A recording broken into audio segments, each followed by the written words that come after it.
श्रीमद् भगवद गीता का अष्टम अध्याय अक्षर ब्रह्म योग एक अत्यंत महत्वपूर्ण अध्याय है जो मृत्यु के समय मनुष्य की अंतिम सोच और उसकी आत्मा की गति को दर्शाता है। इस अध्याय में भगवान श्री कृष्ण ने अर्जुन को यह रहस्य बताया है कि मनुष्य अपने अंत समय में जिस भाव या जिस देवता का स्मरण करता है वह उसी गति को प्राप्त करता है। जय श्री कृष्णा दोस्तों, स्वागत है आपका अपनी इस यूट्यूब चैनल में और आप देख रहे हैं मोटिवेशनल एंड स्पिरिचुअल ज्ञानवर्धक वीडियोस। दोस्तों, आज के इस नए वीडियो में हम आपको श्रीमद् भगवद गीता के अष्टम अध्याय के 8 प्रमुख उपदेश बताने वाले हैं और इसी के साथ श्रीमद् भगवद गीता के अष्टम अध्याय को समझाने वाली एक प्रेरणादायक कहानी भी सुनाने वाले हैं, जिसे अच्छे से सुनना और समझना। तो चलिए शुरू करते हैं इस दिव्य यात्रा को।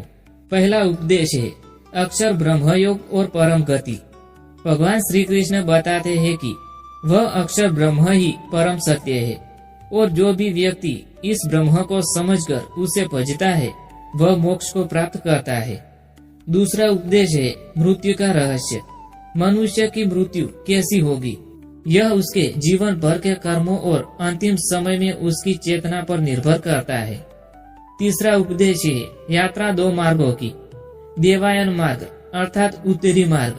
जो व्यक्ति भगवान का त्याग करते हुए मृत्यु को प्राप्त करता है वह इस मार्ग से ब्रह्मलोक जाता है और अंत में मोक्ष प्राप्त करता है। दूसरा है पितृयान मार्ग अर्थात दक्षिणी मार्ग।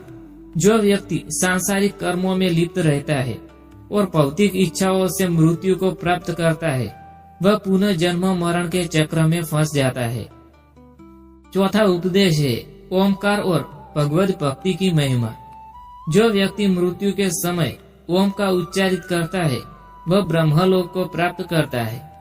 दोस्तों, अब हम आपको श्रीमद् भगवद गीता के अष्टम अध्याय के 8 लाभ को बताने वाले हैं। क्या लाभ होता है इस अध्याय को पढ़ने से और इस अध्याय का ज्ञान प्राप्त करने से मनुष्य को क्या लाभ होता है? तो पहला लाभ है मृत्यु का भय समाप्त होता है। जो व्यक्ति इस अध्याय का अध्ययन और मनन करता है वह यह समझ लेता है कि मृत्यु कोई अंत नहीं है बल्कि एक यात्रा का चरण है। दूसरा लाभ है जीवन की सही दिशा मिलती है। इस ज्ञान से हमें समझ में आता है कि हमें सांसारिक सुखों से अधिक आध्यात्मिक उन्नति पर ध्यान देना चाहिए ताकि मृत्यु के बाद हमें उत्तम गति मिल सके। तीसरा लाभ है मोक्ष की प्राप्ति। भगवान श्री कृष्ण स्वयं कहते हैं कि जो उनका चिंतन करता हुआ मृत्यु को प्राप्त करता है वह पुनः जन्म नहीं लेता और उन्हें प्राप्त हो जाता है।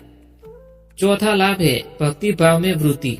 इस अध्याय के अध्ययन से व्यक्ति के हृदय में परमात्मा के प्रति प्रेम और भक्ति बढ़ती है जिससे वह मोक्ष और बंधनों से मुक्त हो जाता है।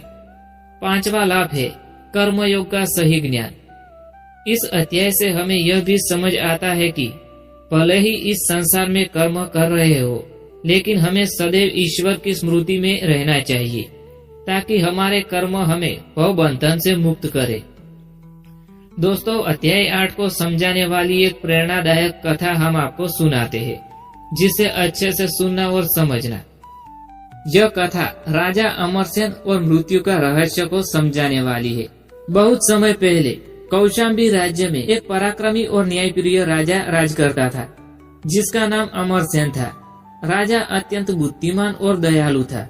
उसने अपने शासन में सभी प्रजा को सुखी और समृद्ध बना दिया था। परंतु राजा के मन में एक बड़ा प्रश्न हमेशा घूमता रहता था, मृत्यु के बाद क्या होता है। उसने कई विद्वानों से यह प्रश्न किया परंतु उसे कोई संतोषजनक उत्तर नहीं मिला। उसकी एक दिव्य संत से भेंट हुई।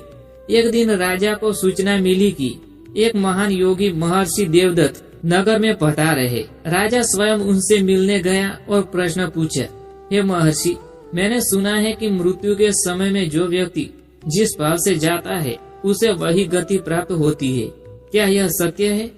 महर्षि मुस्कुराए और बोले, राजन, हाँ, यह महत्वपूर्ण सत्य है।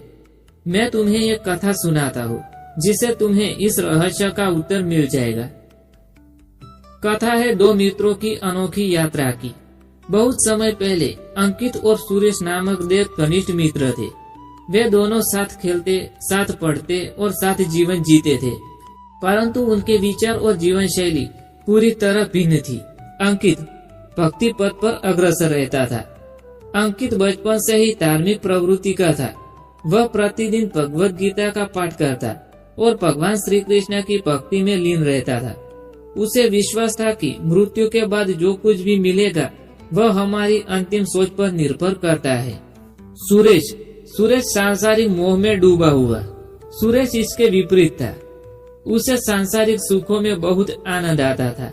वह कहता था, अभी जी लो, भविष्य की चिंता मत करो। वह धन, स्त्री और भौतिक सुखों में डूबा रहता था। भाग्य का खेल। समय बीतता गया। दो मित्र वृद्ध हो गए। एक दिन उनकी मृत्यु का समय पहुंचा। अंकित की मृत्यु।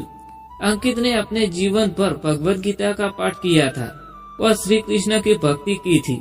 जब उनका अंतिम समय आया तब वह श्री कृष्ण का ध्यान कर रहा था और उसने ओम नमो भगवते वासुदेवाय का उच्चारण करते हुए प्राण को त्याग दिया।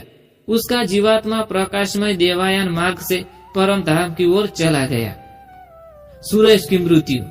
दूसरी ओर सुरेश, जो हमेशा सांसारिक विषयों में लिप्त रहता था, जब मृत्यु आई तो वह अपने स्त्रियों, धन और संपत्ति के बारे में सोच रहा था। उसके मन में सांसारिक इच्छाएं थी। परिणाम स्वरूप उसका जीवात्मा पितृयान मार्ग से पुनः जन्म मरण के चक्र में चला गया। राजा अमरसेन को आत्मज्ञान प्राप्त होता है। महर्षि की कथा सुनकर राजा अमरसेन को गहरी समझ प्राप्त हुई। उसने महर्षि से पूछा, हे गुरुदेव, क्या इसका अर्थ यह है, यदि मैं मृत्यु के समय भगवान का स्मरण करूं, तो मैं पुनः जन्म मरण के बंधन से मुक्त हो सकता हूँ? महर्षि ने उत्तर दिया, हाँ राजन, गीता के 8वें अध्याय में यही सत्य प्रकट किया गया है। जो अंत समय में ईश्वर का स्मरण करता है। राजा अमरसेन ने उसी क्षण से भगवत भक्ति का अभ्यास प्रारंभ किया और मृत्यु के समय भगवान श्री कृष्ण का स्मरण करते हुए अपने प्राणों का त्याग दिया। परिणाम स्वरूप वह मोक्ष को प्राप्त हुआ और श्री कृष्ण के परम धाम में चला गया। इस कथा की सीख, जो अंत समय में जिस विषय का स्मरण करता है वह उसी गति को प्राप्त करता है। भगवान की भक्ति का अभ्यास जीवन में ही करना चाहिए ताकि मृत्यु के समय उनका स्मरण हो सके। सांसारिक मोह से मुक्त होकर आत्मज्ञान और भगवत गीता के उपदेशों का पालन करना चाहिए। ओम और भगवान के नाम का जप मृत्यु के भय को समाप्त कर देता है। इस अध्याय की सीख। 8वां अध्याय हमें सिखाता है कि मृत्यु जीवन का अंत नहीं बल्कि एक यात्रा है। यदि हम भगवत भक्ति के मार्ग पर चलते हैं तो अंतिम समय में श्री कृष्ण का स्मरण करते हैं तो हमें परम धाम की प्राप्ति होती है। दोस्तों, इसी के साथ यह ज्ञानवर्धक वीडियो यहाँ समाप्त होता है। Thanks for watching videos. Thank you.